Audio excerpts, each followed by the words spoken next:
Welcome back, guys. This is podcast number 6, and I'm always joined by the lovely Craig Seaton.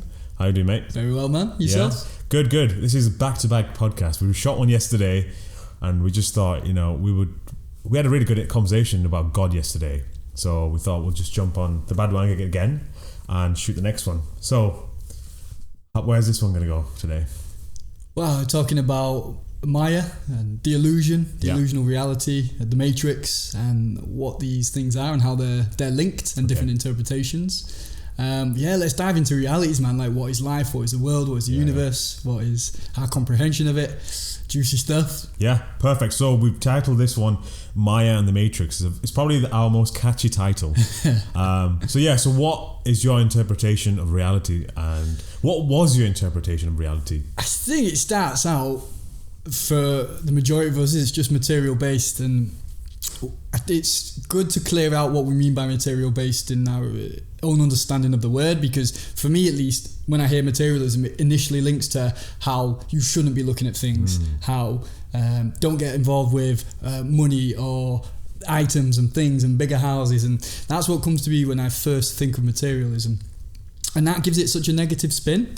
But we need these things. It's we have materialism in there. It's the house above our heads. It's the food that's material. It's like materialism is coming from energy first. The energy, whatever that energy is building, turns into something material to use as a tool in this world. The issue with materialism is when we get caught in the thing and we think, I need that thing, or that thing will enhance my life. And really, in the truth of it won't. It can be helpful on the exterior level, but it's all about the energy and the internal version. So it's using them two together and not being exclusively against materialism. Understand it and not get lost in it. So to go back to your question, I think that's the first sense of what reality is. Material, dense, just physical things. No recognition of the energy behind it. No clarity of understanding of the universe or creation or life or what's making these things operate. Right. And that is where the journey really starts, I think, is the first point on reality. And what's your take, man? Well, I think exactly what you said. I think for most normal people, you have to experience that materialistic desire or attachment towards the materialistic aspect before you go on this voyage of spirituality. I think it goes back to what we were saying in the previous podcast. We want to be in this world, but not of it. So participate in the world, have all the luxuries and everything that comes along with achieving material success, but don't attach yourself to it.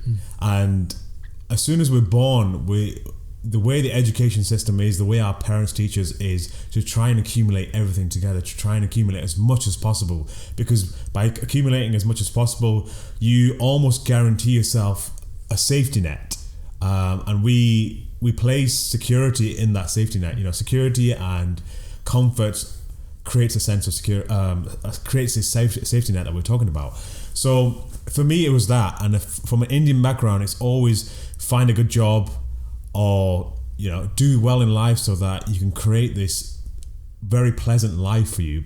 But as we know, life isn't pleasant. You have to create that pleasantness, and you have to have a perspective of pleasantness to whatever you're doing in order for it to be quite joyful.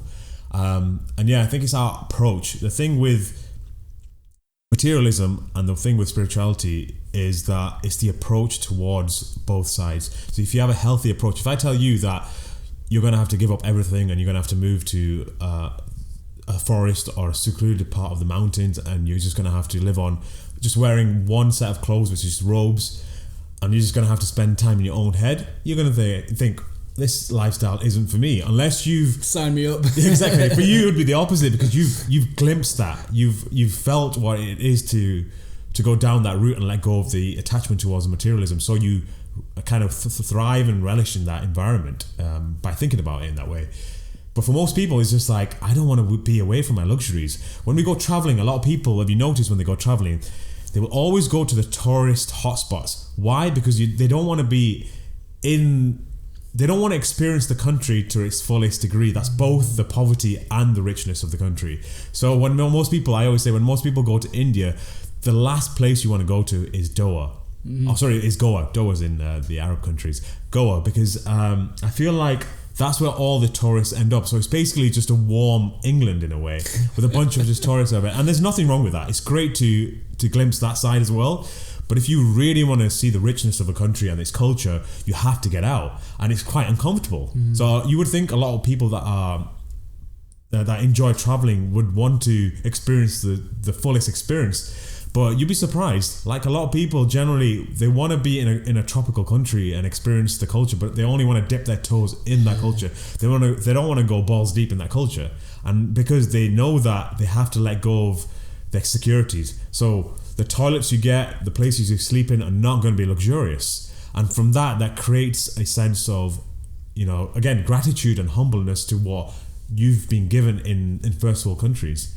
So I don't know what your take is on that. Yeah, it's interesting. It's like we want to go away and explore, but explore safely. Explore as homely and as recognisable as we can. Yeah. You go to like the show Benidorm, or the places that we're familiar to going that are very English based, and we're like, oh, where's me fish and chips? Let's go get a pint at the pub. Or these English pubs when you go to places in Europe or in America, and it's funny because there's always the spreading of we are a global community now, and we share our different techniques and ways of living and cultures around the world.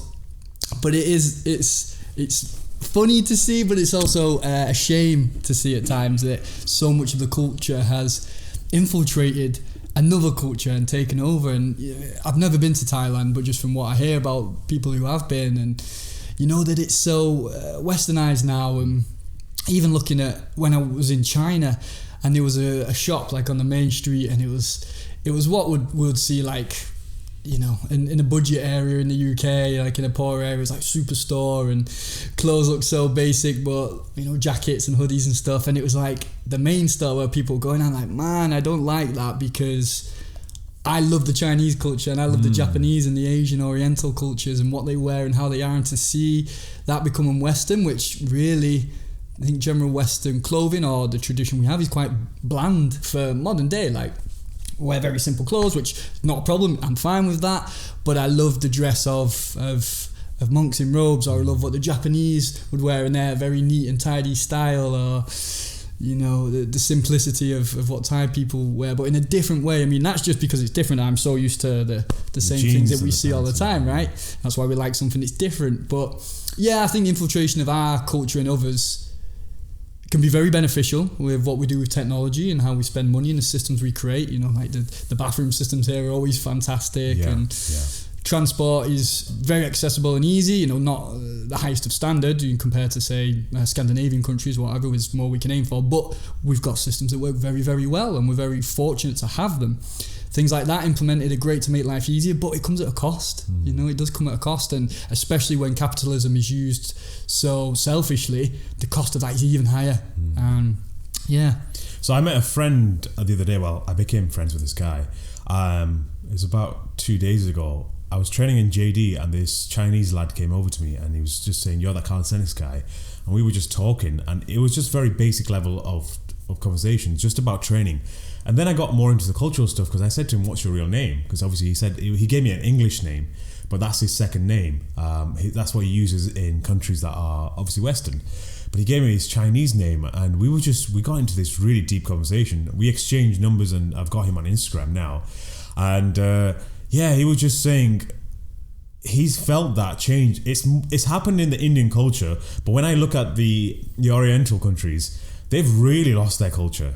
Like, a lot of their guys, like if you watch TV, especially when it comes from Hollywood, they try and mimic that as much as possible, and they try and exaggerate it. So if you go to Japan or you go to China, you'll see a lot of the guys, especially the young kids, they'll dress in very street gear. And it's like, this is not you. This is not who you really are. Like, where's your pride in your culture? And I'm not trying to put down the sort of street culture of America or anywhere else in the world, but it's becoming universal now. It's just being accepted. So when you go to the East, people are just wearing jeans or pants and just wearing like a t-shirt and top. Whereas back then in India, they would wear dhotis, which is basically almost not a blanket, but how do you say it? Just a thin cotton piece that's just wrapped around the legs, and that's gone. And in China and Japan, the ladies used to dress in kimonos and yeah, that's gone as well. And people just don't know. It's not the fact that it's gone, it's the fact that you've lost it mentally as well. So physically, you try and show to the world how you feel on the inside by showing it on the outside, right? We dress in a particular way. But it wasn't the fact that they lost it on the exterior, they also lost it mentally. So a lot of these kids have no recollection of what their culture was, God knows how many generations back.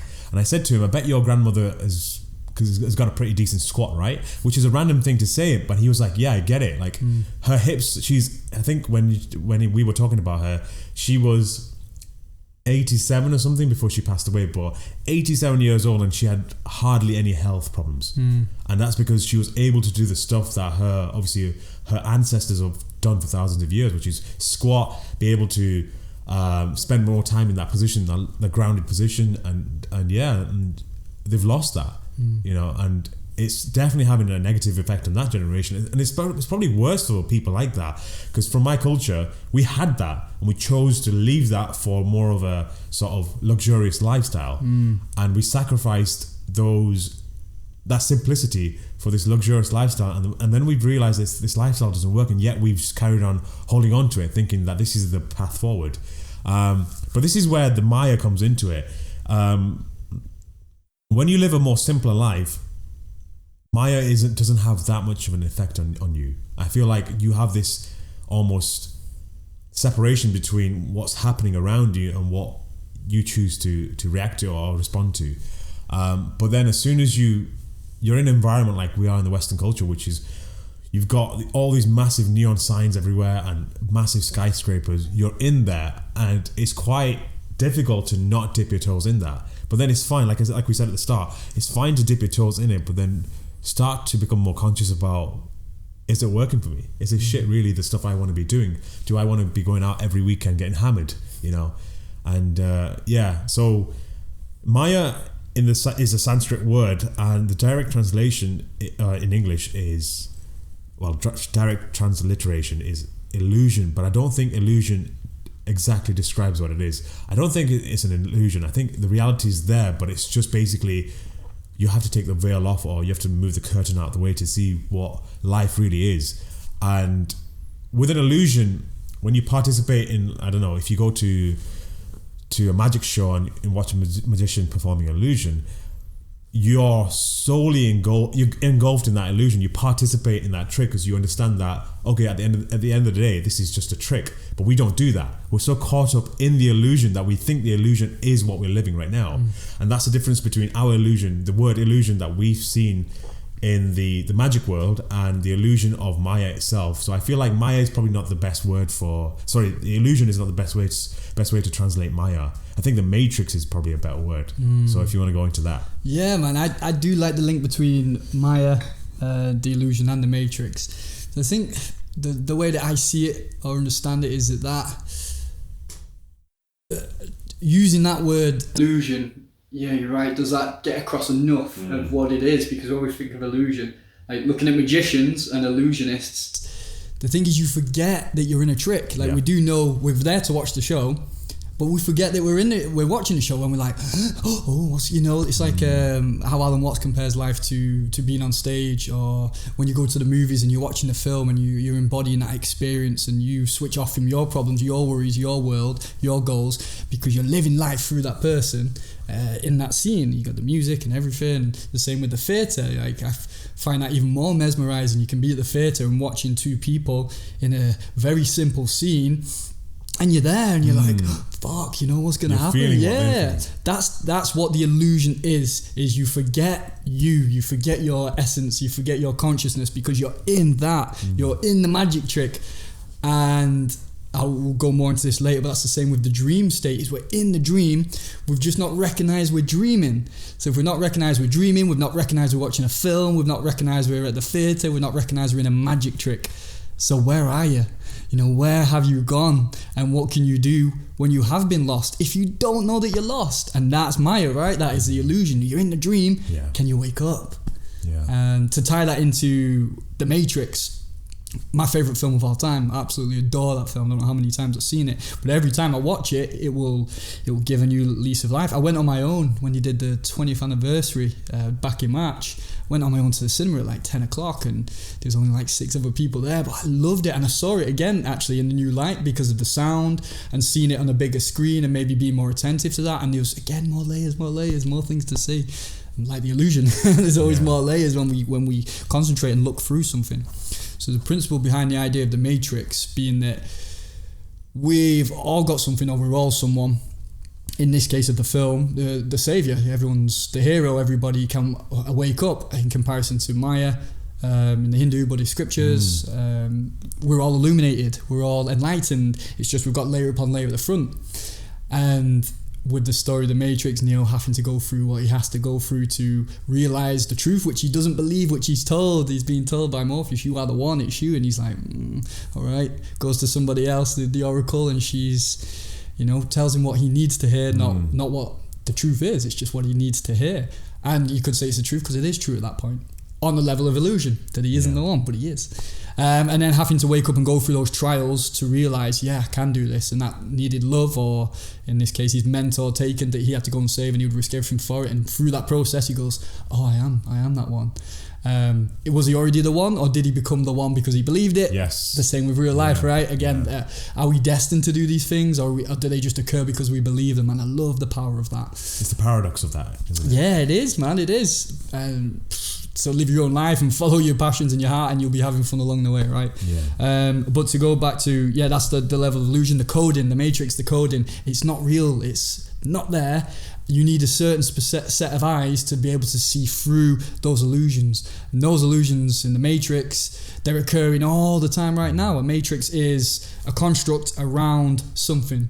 So you can make a Matrix for, I don't know, let's say scaffolding can be a form of a matrix to build around what's really in there, what's going on outside of it. Foundations, but it's not the ultimate truth.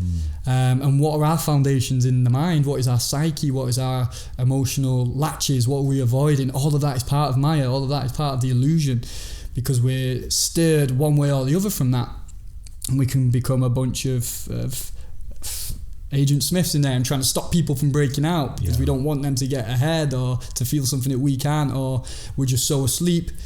As Morpheus says in the film, they will kill somebody if they try to change their views too strongly, because you would have had the conversation, I'm sure, where maybe we've come forth too much and too strong in an opinion and almost put somebody else's opinion down, or you tell them they're wrong. It's not getting through. Like, what are you talking about? It's wrong. They'll fight and back it up, as we all do, if we've got a strong grip in the Matrix, a strong grip on illusion, that we will fight for what's real. I'm not having this person come and changing the foundations of my life because this has worked for me. It's all I know. Yeah, but that doesn't mean it's true.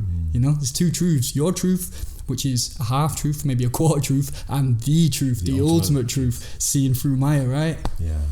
So relating that back to what Alan Watts says about the theatre performance or any movie that you watch. So he talks about the show that you see in front of you, everything that's happening in front of you. Right now we're playing all these roles, the policeman on the street, we're all playing all these roles, the businessman, etc. Now, he says that, and we always, when it comes to fiction, we always applaud the villain, because you need a strong villain for the heroine to become, to achieve that path, to become the one. So if it wasn't for Agent Smith, Neo would not have been the one, or we wouldn't have seen his powers or his abilities to be the one. And he says when people are so engulfed in the illusion or the performance, we absolutely despise the villain and what the villain is doing. But we know deep down inside that, again, whenever we walk away from this, we appreciate what this villain has done. So he says when these characters are finished the performance, they're in the green room, it's the green room that we don't choose to see, because we know that when we're engrossed in this movie, it's the performance that we praise. But you have to appreciate the green room, and to a certain extent we actually do that in Hollywood, and especially in other movie industries as well. When it's a movie, we appreciate the performance of the actor, the person that's played the villain, or even the heroine as well. But for some reason we don't do that in life. We don't say, well done, you're playing a good role. You're doing so well. You're so caught up in this. You're doing really well, and it's appreciating that aspect that okay, this person that's angry at me with me or is showing his frustration is so caught up in this illusion of life that he's playing the role so well. But then you can choose to be like, okay, I don't really... It's helpful. You want to play that role really well so that you can get through life. But at the same time, you want to step away from that so it doesn't affect you to that degree. A lot of the health problems that we have in this current day and age, cancer, it's all caused by stress. And it's our relationship, even the heart problems and everything, it's our relationship with the problems the things that we call problems. For most people, there are problems, but if you step away, they don't turn out to be problems. They turn out to be very minor situations that you've chosen to kind of put yourself so deep into, and you've overthought it and caused it to be a stress in your body. So we can step away from that and say, actually, this situation that I'm in, this parking ticket that I've received, this speeding ticket I've received, why have I gotten this? Well, it's because I've done something naughty. I've broken the law. At the same time, it doesn't define who you are. It doesn't make you a criminal. It just makes you've done something that the society, that we said in the previous podcast, the society we live in has given these rules and regulations. And for the general person, that rule and regulation is great. It stops them from doing stupid shit. But you're going to get certain situations where you're running late for something and you need to speed and it causes you to get this offence. But then understand that doesn't mean anything. It's just a piece of paper that says you'll have to pay this much and you have to do this much time. It's just a slap on the wrist, like we did when we were kids, when we were getting taught by teachers who would give us detention. It's just a slap in the wrist to say, come on, start playing the rules a bit more. But you can choose to not play those rules, and it's whether you want to take that on board. Because I know a lot of people, and this is probably bad, but all my friends know that I'm notorious for going through red lights. I'm in the middle of the night, it's like 4 o'clock in the morning, I'm driving home, there's no one around, I've checked both ways, I slow down, I look both ways, and then I just go straight through, because I know some of these lights take forever to change. But for some people, it's like, whoa, like, you shouldn't be doing that. And remember the first time I ever did that, my adrenaline started kicking in. It's like, whoa, I've just gone through this red light. And then now it's just become such a normal thing because I've understood this thing doesn't mean anything. It's just a damn colour. As long as you're not hurting anyone in the process, you're looking both ways, you can go through. But 90% of the people on the planet would not do it. They follow these rules and regulations to the T. If something happens, I need to solve it immediately. Oh, this is happening to me, I need to sort this shit out. No, just calm down, And this is the whole thing about being in the matrix and being so caught up in it that you can't let go of it. So, yeah, because it's your definition of what reality is. Yeah, man. And the rules that we're following, and those rules have been set by other people. Yes. And it's understanding that rules are there as guidelines. They're saying, don't do this because, not you must do this. If you fall out of line, right, you're a terrible person, you're bad, you've broke the rules, you down lower in society, you're kicked out of the tribe, off you go on your own. And that's probably where following the rules really isn't hurting us, to be like, no, gotta do it, gotta fucking do these rules. But it's like, oh man, it's just, there's so much limit there in everything you've just said. I have a massive thing with this as well. Is like, I've had this thought, if I was in America, like how we can just cross the road, right? We can walk, oh, this guy's fine. Yes. You're allowed to cross the road because you're deemed to have a certain amount of common sense. While the jaywalking thing in America, like, it boggles my mind, man. Like, there's no cars, and the traffic light doesn't say what. Yeah, it might be 2 a.m, no cars around, you look left, you look right, nothing. You cross over and then a cop sees you, it's like, you're getting a ticket. And it's like, where is your trust in being a human, in just humanity, that's not cool. Like, let that person cross the road. And there is, I suppose, where the traffic lights obviously for situations of danger and to timing, but if it's at that time and there's nothing at night and you're 100% sure there's nobody walking around and you can see your vision's clear, then why wouldn't you? But there's that, oh well, somebody might pull out or speed out. It's like, no, I've checked that, I'm 100% sure nothing's there. And it's like, how it takes away our belief in ourselves and our trust in ourselves, which is massive, which is where governments thrive or groups thrive or hierarchies thrive, because that person can have responsibility of my life. They've said do it this way, so I'll just do it that way because they're the big daddy, they're the ones at the top. They'll they take pass care on of the rules. They'll take care of me. I don't have to think. I can wear what I'm told to wear. I can do what I'm told. I can do a 9 to 5. I can get a certain amount of money to get a house. I can do everything because that's the rule. Yeah. That's the scripture to follow. That's what everybody else is doing. Okay, then you'll stay in the matrix because some of those rules are extremely beneficial and helpful, and guidelines of those who've been before, as we were talking earlier, what you said about traditions, 5,000 years of traditions in consciousness. Like, there's people who've been to certain places and mapped out a territory, and rules can do that. But when it's like you're deeply unhappy or there's something you don't agree with and you get to look at and question why, if you have a problem with breaking rules, even though you know it's not for you, what's the problem with it? Oh, because other people do it. So we're afraid of being ostracized. And it's like, you'll stay in the matrix and then you'll fight somebody else you'll try and fight Neo who's trying to break out the matrix. It's like, no, you're wrong. You should follow the rules because it's good to follow the rules. And like, but is it?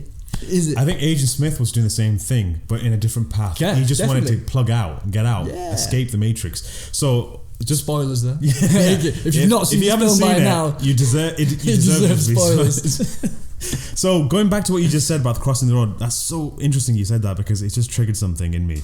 So if you look at this idea of rules and regulations that we have in society to control the population, and again, I don't mean control in the sense of mind control or whatever you want to believe in terms of conspiracies, and that's fine, you know, there's that aspect. It's a talk for another day. That's a talk for another day, but it's the fact that you choose to allow these rules to control you. It's just the way, it's funny how a lot of people are against religion to say that, oh, religions cause all these rules and you have to follow these rules and regulations. It's exactly what society does, right? You choose to follow these rules and regulations, just like the church used to make you follow the rules and regulations back in the days. But you choose to follow those rules because you are scared that if you don't follow the rules, they're going to say to you, we don't want you to be a part of our society. But what's wrong with that? You know, once you understand that I can actually be independent, I can live on my own. There's a Chinese girl, I've just been telling my friends about this girl, amazing woman. She's on YouTube and she lives in the forest with her grandmother and she's making she's doing all the cooking, she creates the furniture, she makes her own makeup, she makes her own like clothing and stuff, and she's doing all of this on her own without anyone there. She does all the manual labor herself and she finds the whole process therapeutic. And someone like that, just because they decided not to participate in life and decided to live in the forest with her grandmother, it doesn't mean that she's become this really bad person. She's just doing her own stuff in her own pace and she doesn't want to participate in society. And that's fine. We should be celebrating that as opposed to saying, whoa, you need to come back and play this game. And this is where we are in today's age. And the other thing I wanted to say is, it reminded me of what you just said earlier. So you've received a smartwatch, right? Yeah. And a lot of people these days depend on the smartwatch to tell them how many calories or how many steps they should walk. Just like, no, it should be intuitive. You should be relying on yourself to do all this kind of stuff. You don't need gadgets to tell you. When you rely on gadgets, when that gadget doesn't work anymore, then what happens? Then it's anarchy. Like, it's all for one for all, because what happens is you become so dependent on these gadgets. It's like what we said about society. All it takes is one meteorite or one solar flare to affect the Earth, and it'll just be anarchy, because people will just be like, okay, there's no rules and regulations. What can I do in this situation? How can I exploit this situation? And most people will turn to breaking into electrical stores to steal TVs in a situation where that's the last thing you need. Yeah. If you don't have access to electricity, why do you need TVs? And this is what society will do. In a situation where the whole world goes to shit, we don't have any power, people will start robbing TVs, cars, etc. It's pointless. Yeah. You know, we have no survival skills. It's something that my friends and I, it's a bad time to have this kind of discussion because you have exams the next day. So we were studying for our parasites exam, our final year parasites exam. And the conversation we had was a zombie apocalypse, and how it was related to parasites, because we were saying, how do we create a real parasite that would be equivalent to a zombie apocalypse that would affect the human brain? And we went quite deep into it. So we integrated all our studying together. So it did help in a way. But most of the conversation was, how would you survive? And I said, it's not even about the parasite. It just takes one situation where society can no longer function without power or electricity, and everything goes to shit. Yeah. Look at things like the coronavirus now and the depth of what's happening. What is it, millions that have died now? It's millions that have been infected. I don't know if it's dead in China. Like, there's been cremating all every day, like burning bodies. And, you know, it's like, look at was it the Spanish? What did they call the Spanish flu? Something that happened where millions of people died in Europe and around the world Because yeah. That wiped people out, and like the same as the plague as well. Yeah, the plague, the Black Plague, and you think what happens to society is based off them, and because of the dependency. And what the systems that were working there, it weren't like what we have now with so much of the electronics and the technicality, and which brings benefit to us. Like going back to what you're saying about the gadgets, it's us to use them, use the material things, but don't get lost by it. Yeah, there's that there's a natural syndrome where if somebody's phone's away from them or their battery's dead, and these people freak out because it takes over that I've lost this thing that's with me all the time, and it becomes a part of somebody. Or I've had people say, and I've felt it myself, is you think your phone's vibrated in your pocket, or it's just a muscle twitch or something. Yeah, and it's like, that's so interesting that we have that. We're getting wired into these things, but it's to use them and not be lost into them, which I suppose is difficult when we haven't seen through illusion, and we think these things have what our lives have become. Like technology, nature, and humanity should work perfectly together, but we're still very lacking in nature. I mean, look at the way that cities are built, and there's no integration, especially, London's a bit better, there's a lot of parks around, but I would love to see integration of buildings and trees mixed together and having that natural supply of oxygen. And have you seen Singapore, how they do theirs? No, but I've not been to Singapore, I've seen the images. You've seen the images, right? Yeah, like that's it, like that's the planet. We're working with the planet then, rather than trying to conquer it and extinguish it and turning the future into Blade Runner, which is a possibility. It's a bit stretched out, but Tokyo or places in China, where they want to get artificial sun because it's so smoky, and it's like it's not far off that reality if mankind was to continue go that way, which is dependence on technology of things outside of themselves and not working or understanding that nature's here to be worked with, not against, not conquered. But it's another illusion of the mind, isn't it? It's another trap of the mind. So it just shows you how much having this sort of addiction towards the illusion causes so much suffering in the world, almost, because we destroy nature, we strip it from its essence, and we try and exploit it as much as possible, and instead of using it to our advantage and then giving back as well. I think Sadhguru says that, this was quite profound for me, he says half your lungs are out there. The trees are half your lungs, because the trees provide you with oxygen. If there aren't any trees or plants, or even the algae in the water and stuff, you don't have oxygen. You literally don't have oxygen. So half of our oxygen is out there in nature. Half of our lungs is out there in nature. So how can we destroy half of our lungs? If we had that interpretation right from the moment we were born, we would not harm a single sort of living creature, because we start to understand we're in this codependence. It's almost like a symbiote. We need the relationship with nature to survive, and a part of this illusion is in the nature itself. Like nature can be the most beautiful and at the same time the most destructive in the same sort of situation, and it's how we interpret that and how we use that to benefit us and also to progress nature itself as well. Yeah, man, definitely. I think we look at, let's go back to what we think realities are, or what are the different planes of our reality. So maybe from your background and more the Hindu aspect, what do they say is the ultimate reality, or the realities that we live in? Well, it's their realities, the way the scriptures have dictated it is very open to interpretation. It's like what we said in the previous podcast about when I mentioned the animals and how the animals see the world completely different to the way we do. So their reality and what our understanding of what our reality is completely different to any of the other, God knows how many species there are on the planet. Every single creature on this planet, every species on this planet sees the world completely different. I don't know if you remember being a kid and wondering if when we look at the sky and it's blue, is your blue my red? Am I seeing the sky as red, but that's your blue? Whereas for me, my sort of blue is something else. So are we seeing the same colours? We know this in a few of the New World monkeys, the ones from South America, that the males are colorblind and the females can see in color. I think it's the other way around. I can't remember which way it is, but yeah, one half is colorblind, the other half sees in full color. It's the same as humans, right? Women have better detail for color. I'm not too sure. Males, do they? Yeah. Okay. So it just shows you that even to that extent that we're not seeing in the same color, or the same life isn't the same for us. So again, how can we see reality and say that, okay, this is how reality is? So the scriptures say, especially stuff like the Bhagavad Gita and the Upanishads and the Vedas, they talk about reality being a they describe it as a almost as I don't know how to even describe this properly. So we have different layers of the universe. So they describe the actual cosmos and how the cosmos is made up of what is manifested and what's not manifested. So what is not manifested, we call it as nothing. But then in order for the nothing to exist, you need to have something.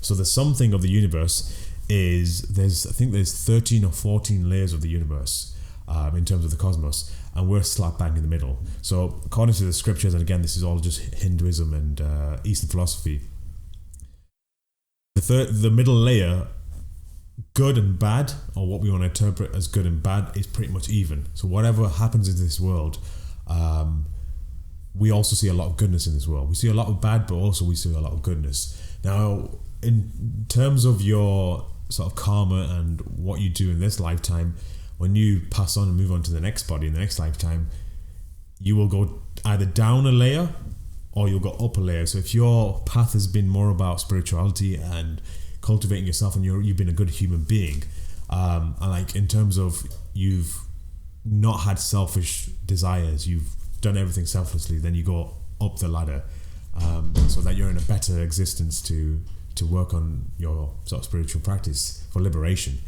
And the more you're materialistically attached, or the more harm you've caused, the more lives you've killed, the more you go down. So in Hinduism, there is no hell or heaven.